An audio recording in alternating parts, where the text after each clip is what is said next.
श्रद्धांजलि कार्यक्रम में, श्रद्धांजलि सभा के इस कार्यक्रम में उपस्थित हमारे मंच में मंचासीन वरीय उपाध्यक्ष महोदय, प्रधान माफ कीजिएगा महासचिव, उपाध्यक्षगण, सचिवगण, महामंत्रीगण, महिला मोर्चा की केंद्रीय अध्यक्ष, उनके साथ महिला मोर्चे के तमाम उपाध्यक्षगण, सचिवगण, युवा मोर्चा के तमाम पदाधिकारी और हमारे कोल्हान प्रमंडल के महामंत्री, महासचिव और साथ ही साथ प्रत्येक जिला में चयनित हमारी गठन किए गए तमाम पदाधिकारीगण और साथ ही साथ लोकतंत्र के चौथे स्तंभ मीडिया बंधु, press media, print media, digital media, electronics media, सभी को जोहार, झारखंडी जोहार, नमस्कार, आदाब। और साथ ही साथ देख पा रहे हैं जैसा कि स्थानीय थाना प्रभारी भी आए हैं अपने दल बल के साथ, उनका भी बहुत बहुत धन्यवाद करते हैं, आभार करते हैं। और शायद ऐसा प्रतीत हो रहा है कि आंधियों का आना आरंभ हुआ है। और खैर अगर टाइगर की एंट्री और अगर आंधी तूफान ना तो फिर स्वागत किस काम का। तो सबसे पहले मैं अपनी बातों को आगाज करने से पूर्व जमशेदपुर के पूर्व सांसद अमर शहीद सुनील महतो को नमन करता हूं, वंदन करता हूं।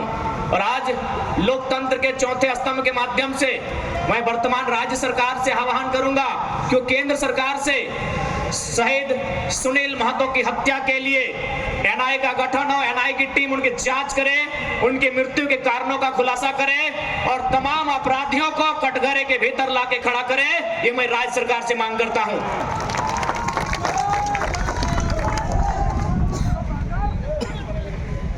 क्योंकि अगर आज एक एमपी को इंसाफ नहीं मिल पाएगा, एमपी जो प्रधानमंत्री के कक्ष में बैठता है, एक एमपी जो राष्ट्रपति के सम्मुख जाकर अपनी बैठकों को भाग लेता है, अगर इस राज्य में, इस देश में एक मेंबर ऑफ पार्लियामेंट को न्याय नहीं मिल पाएगा तो एक आम व्यक्ति न्याय की अपेक्षा कैसे रख सकता है। इसलिए मैं राज्य सरकार, चूंकि झारखंड मुक्ति मोर्चा की सरकार है और शहीद सुनील महतो झारखंड मुक्ति मोर्चा के अंग थे, हिस्सा थे, मैं सरकार से ये मांग करता हूं।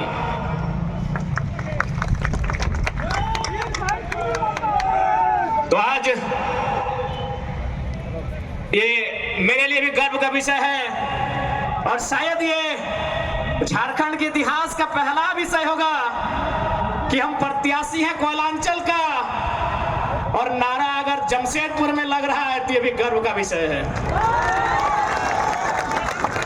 खैर, जी हाँ, लोकसभा प्रत्याशी हमने गिरिडीह के लिए सोचा है, आप जमशेदपुर की धरती में नारा लगा रहे हैं तो कोशिश कीजिए नारा कम लगाए, ना तो जमशेदपुर में भी मन बना सकते हैं। खैर अभी जमशेदपुर के लिए इरादा नहीं है क्योंकि मेरा सोच है कि हम पहला वोट खुद को दें और मेरा वोटर आईडी गिरिडीह में है, इसलिए बाकी भविष्य में जहां जहां से लोग डिमांड करेंगे और जहां से हम लड़ सकते हैं वहां मैदान जंग में शामिल होंगे, क्योंकि हम एक क्षेत्र का लीडर बनने नहीं आए हैं। आज ये कोल्हान की धरती, आज इस धरती के चारों ओर बड़ी बड़ी इमारतें, न जाने कई हजार फैक्ट्रियां, कंपनियां, एक बड़ा उद्योग का क्षेत्र, लेकिन आज जब स्थानीय लोगों को वहां निम्न पाते हैं तो बड़ा सवाल आता है कि आखिर किसके लिए यह झारखंड राज्य अलग किया गया।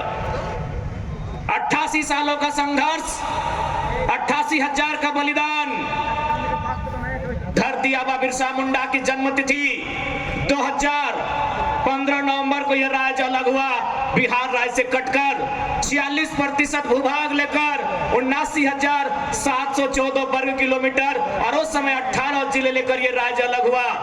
लेकिन आज आप देख सकते हैं, आपकी नजर जहां तक जाएगी, आप जहां तक अपनी नजर को दौड़ा सकते हैं, आज आपको एक ही चीज तस्वीर सामने आएगी कि आज भी झारखंड के लोगों को छलने का, ठगने का काम किया जा रहा है, उसके खिलाफ हम उलगुलान लेकर आए हैं।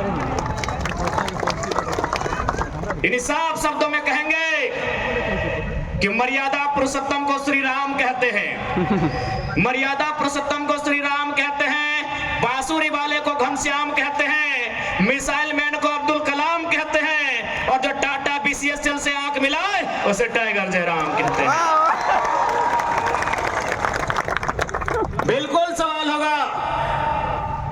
कि मुझे बहुत सारे लोगों ने कहा कि आप फ्यूचर के लीडर हैं झारखंड का, आप झारखंड का भविष्य हैं, आप अच्छा बात बोलते हैं, आप अच्छे हैं भी, लेकिन कोशिश कीजिएगा कि कोल कंपनियों के खिलाफ मत बोलिएगा, टाटा वेदांता बिड़ला के खिलाफ मत बोलिएगा, ये बड़ी हस्ती है। तो हम भी कह दें कि अगर आप बड़ी हस्ती हैं तो याद रखिएगा उस बस्ती को हमारी हस्ती के कारण आप टिके हैं। जी हाँ, ये बातें हमारे सामने आई कि आप, और बिल्कुल इतिहास गवाह है, चूंकि इसे टाटा नगरी के नाम से जाना जाता है, तो मैं आपको इतिहास के पन्ने से परिचय करवाऊंगा।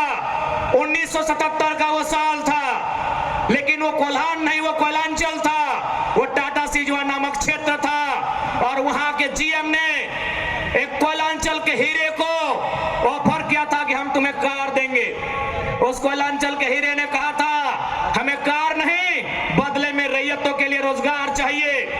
इस बात में उनके बीच तू मैं हुआ था, वाद विवाद बढ़ा था, और आज इतिहासकार कहते हैं, आज जो लोग गांवों में वो कहते हैं कि शहीद शक्तिनाथ महतो ने उस समय तत्कालीन टाटा के जीएम के गालों में खींचकर 2 तमाचा लगाया था। मैं उस वंश का औलाद हूं, मैं उस कौम का औलाद हूं।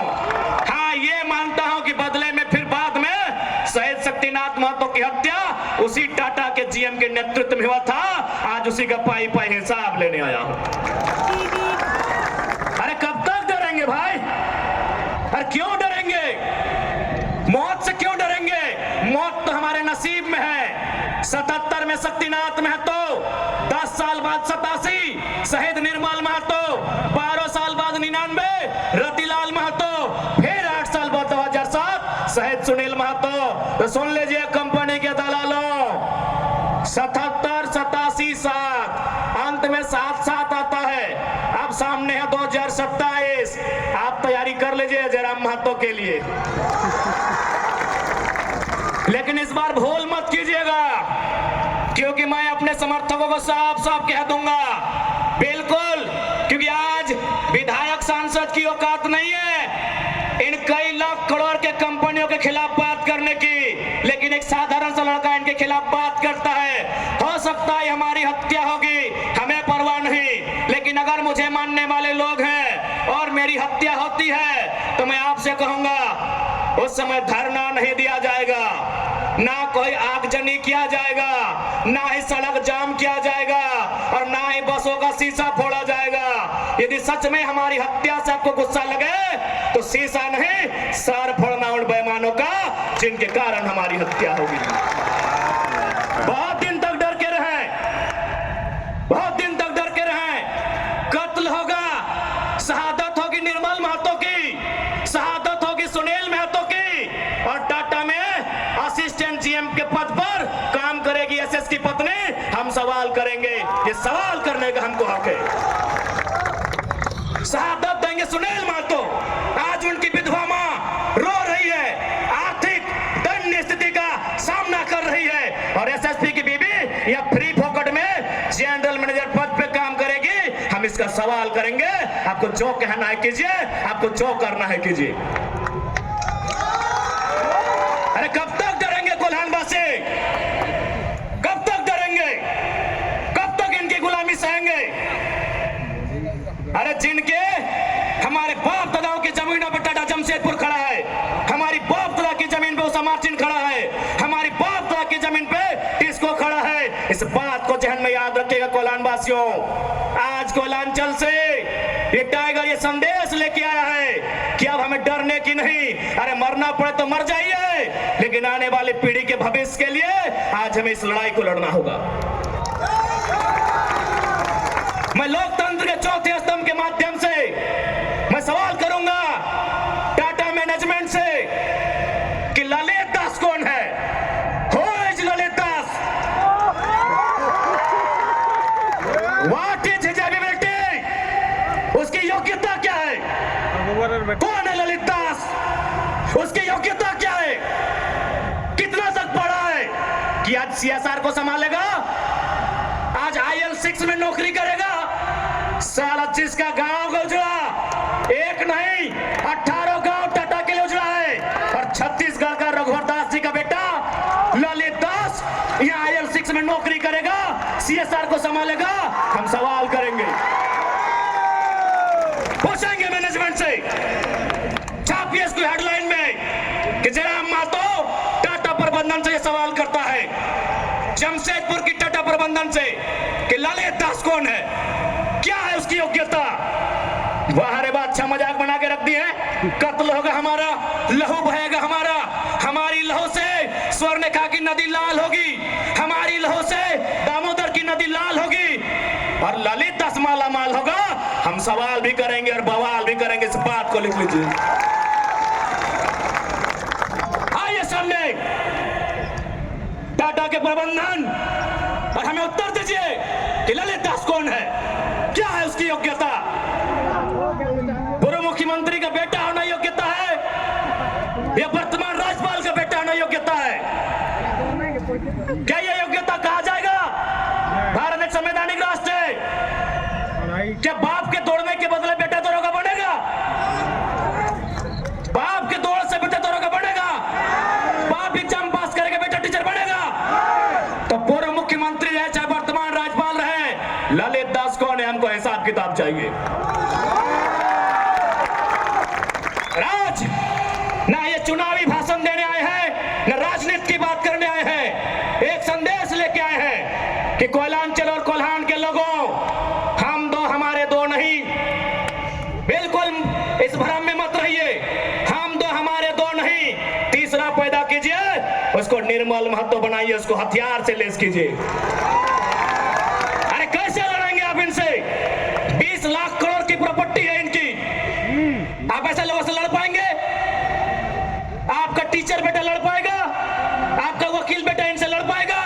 आपका डॉक्टर बेटा इनसे लड़ पाएगा? इसलिए आज कोल्हान और कोयलांचल, हम दो हमारे दो नहीं।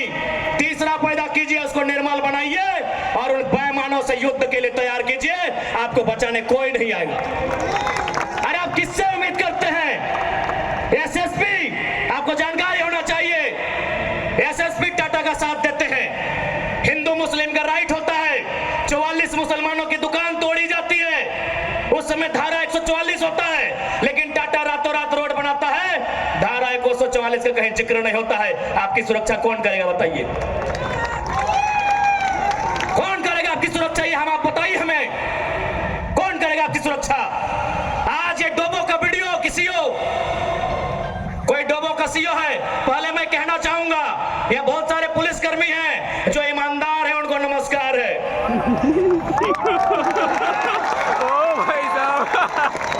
आईएएस रहे चाहे आईपीएस रहे, जो ईमानदार है उनको नमस्कार है।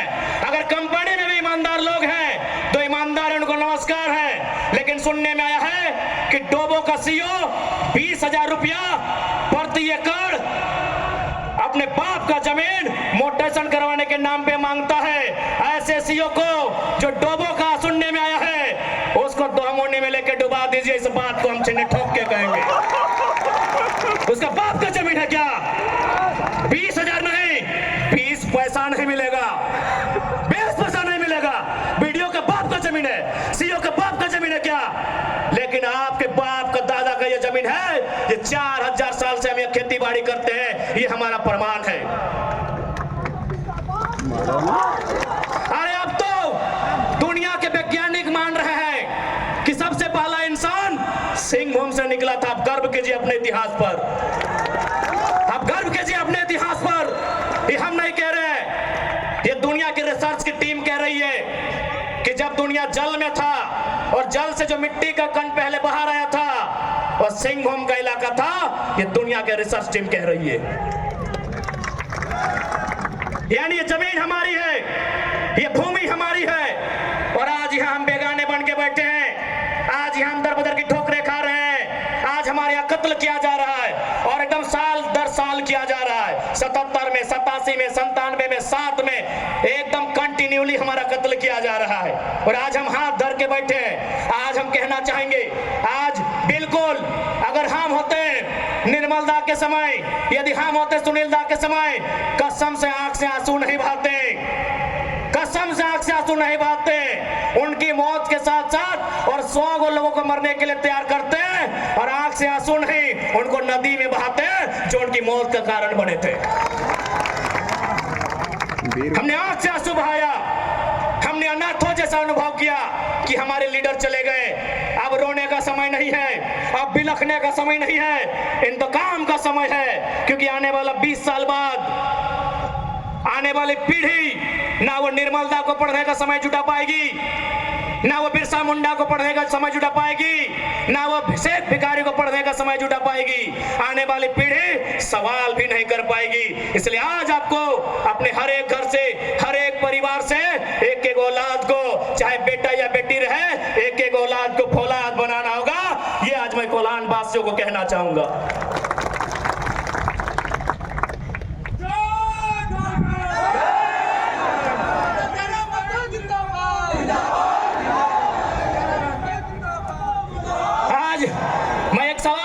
भीड़ से मैं सवाल करूंगा टाटा नगरी में बसे बड़ी बड़ी इमारतों में बैठे लोगों से कि जब 1907 में टाटा की स्थापना हुई थी, मालिक कौन था?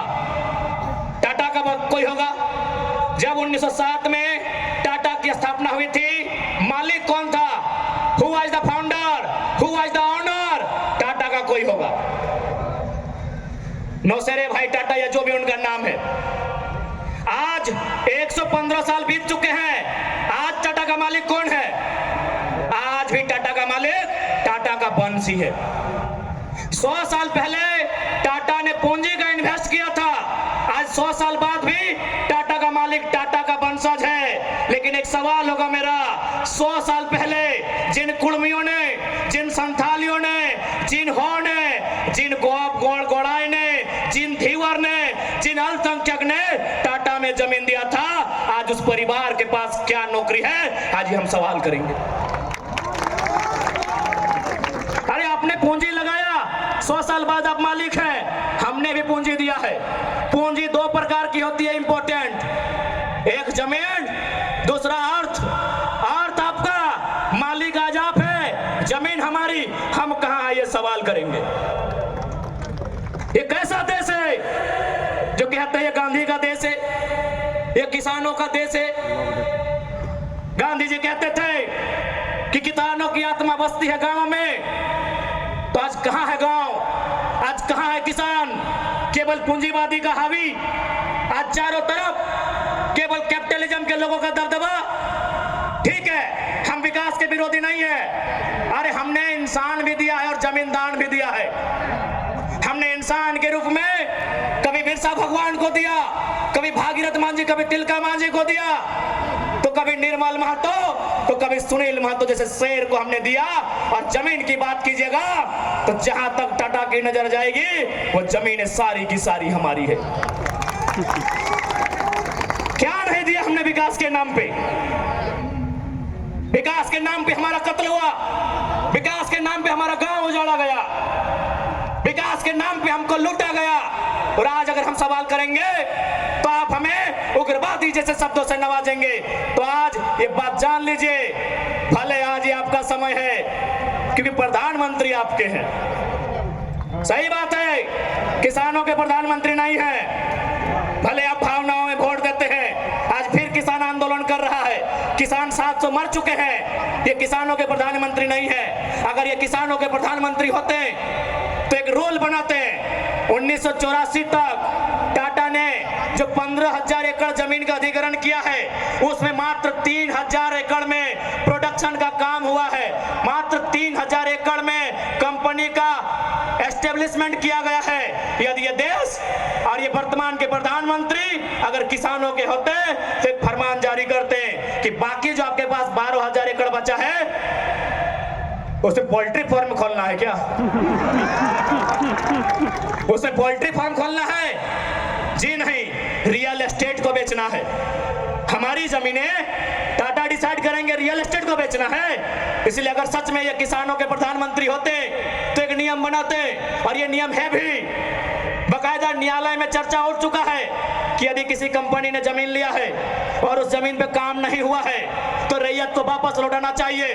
टाटा ने 15,000 एकड़ जमीन लिया है, मानते हैं 3,000 एकड़ पर इन्होंने काम किया है, चलिए 3,000 एकड़ एक्स्ट्रा अभी भी 10,000 एकड़ जमीन है जो इनके कब्जे में है, वो यहाँ के रैयतों को वापस मिलना चाहिए। तब मानेंगे ये गांधी का देश है, तब मानेंगे किसानों का देश है। जल्द रे। आप बोलेंगे हम मान लेंगे, दीजिए 10,000 एकड़ जमीन वापस, तब मानेंगे किसानों का देश है, तब मानेंगे महात्मा गांधी का देश है। आज और तमाम जितने भी IAS, IPS मिनिस्टर, आज अगर मैं साफ कहूंगा कि संविधान की जितनी हत्या उग्रवादी आतंकवादी करते हैं उससे कहीं ज्यादा वो IAS, IPS और मिनिस्टर संविधान की हत्या करता है जो पूंजीपतियों का साथ देता है। क्यों पता है? पढ़े लिखे लोग, पुलिसकर्मी भाई आप भी सुनिएगा कि आपके SP संविधान की हत्या कैसे करते हैं। हाँ, पुलिस वाली दीदी आप भी सुनिएगा कि आपके DC संविधान की हत्या कब करते हैं। भारत के संविधान को खोलिए, भारत के संविधान में प्रियम्बल आता है। प्रियम्बल में क्या लिखा है पता है? हम भारत के लोग सामाजिक, राजनीतिक, आर्थिक न्याय की बात लिखा है। हम भारत के लोग धर्मनिरपेक्ष समाजवाद का नाम लिखा है, समाजवाद, पूंजीवाद नहीं लिखा है, कहीं नहीं लिखा है। भारत के संविधान में समाजवाद लिखा है। हम भारत के लोग धर्मनिरपेक्ष समाजवाद भारत की निर्माण करेंगे। आज ये जो भी IAS, IPS अगर पूंजीवाद के पक्ष लेते हैं, नक्सली से भी बड़ा नक्सली वो IAS, IPS होते हैं। हाँ, हम सीना ठोक के कहेंगे। बाकी SP साहब, आप चाहे तो हमारी मौत का साजिश कर सकते हैं, क्योंकि आपकी पत्नी को पूर्व में अभी वाले नए आए हैं, पूर्व वाले SSP साहब, आप चाहे तो हमारी हत्या की साजिश रच सकते हैं, रचने का आपको अधिकार है। आपकी पत्नी को टाटा के दलालों ने नौकरी जो दिया है, और ये कोई नई बात नहीं है। झारखंड राज्य में केवल गुंडों ने मौत का साजिश नहीं किया है। बगोदर के एक विधायक थे, नाम अगर आप नहीं जानते तो सुन लीजिए, कॉमरेड महेंद्र सिंह, उनकी हत्या में SP का हाथ था। सीना ठोक के कहते हैं आज भी गांव में लोग कहते हैं कि कॉमरेड महेंद्र सिंह की हत्या में उस समय जो भी थे, क्योंकि हम लोग उस समय अंडा माना छोटा बच्चा थे, हमें आइडिया नहीं है, जो भी थे, जिस भी जिला के थे, झारखंड में 24 में से एक SP का हाथ था महेंद्र सिंह की हत्या में। तो ऐसे लोग जिनकी पत्नियों को, जिनके बच्चों को ये लोग नौकरी देंगे, वो हत्या करने से पीछे कैसे हटेंगे? तो सुन लीजिए महोदय, क्योंकि आपकी योग्यता का हम सम्मान करते हैं, आपकी प्रतिभा का सम्मान करते हैं, आपकी एजुकेशन का सम्मान करते हैं, लेकिन एक बात कहेंगे, हम गरीब लोग हैं, बद्दुआ नहीं देते हैं, लेकिन हमारे दिल से एक हाय निकलती है। उस हाय से याद रखिएगा, ये विधाता आपको कभी माफ नहीं करेगा। अरे भाई, अगर हिम्मत नहीं है तो काहे गर्व से बोलते हैं कि IAS, IPS बन के आए हैं?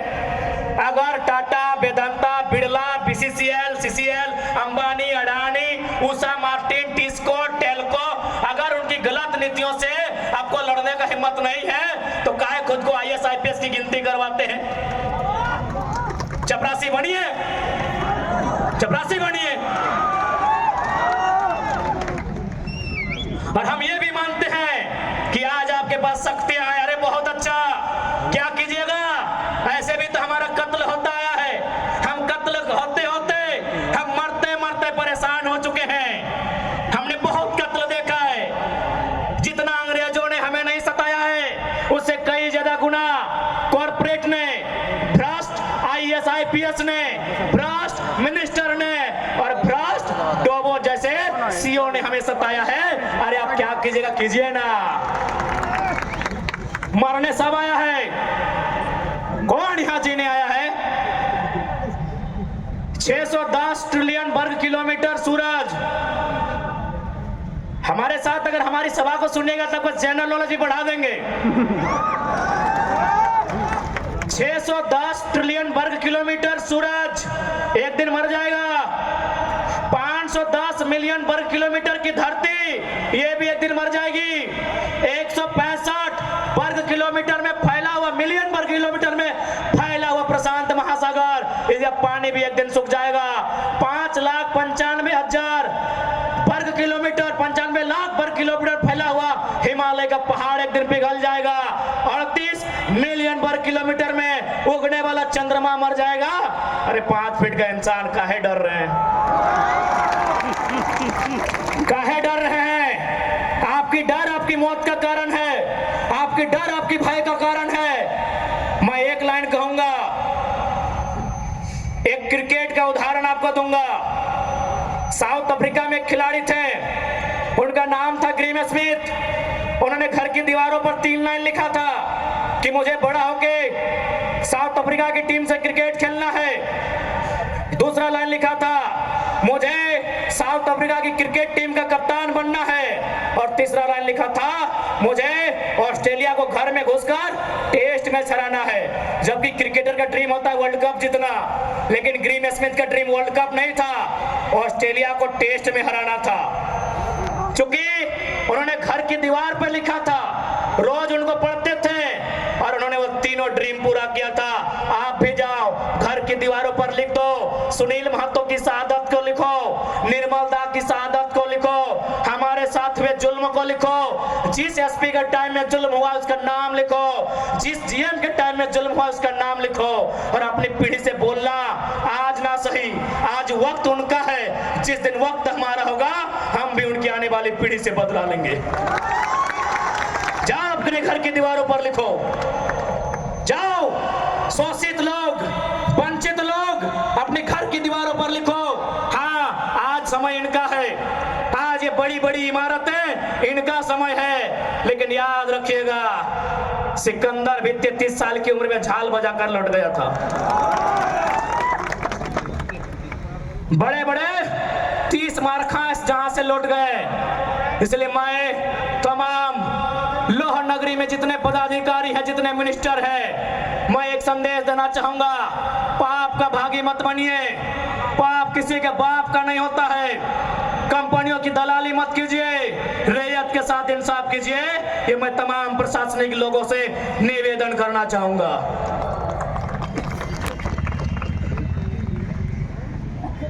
জল ধরে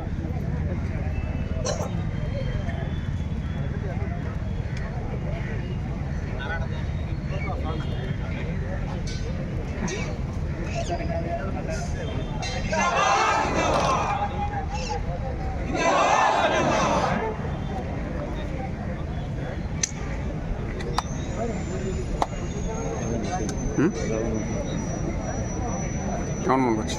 হ্যাঁ, কেমন মন করছে? চলো যাবো, হয়তো আজ গেলে ঠেমে যাবে, বুঝছো না? কোন এবার যাতে 5টা বাজে? 5টায় গেলে কটা গাড়ি পাবো? 5:30। হ্যাঁ, थोड़ा सा इनका तबीयत खराब है।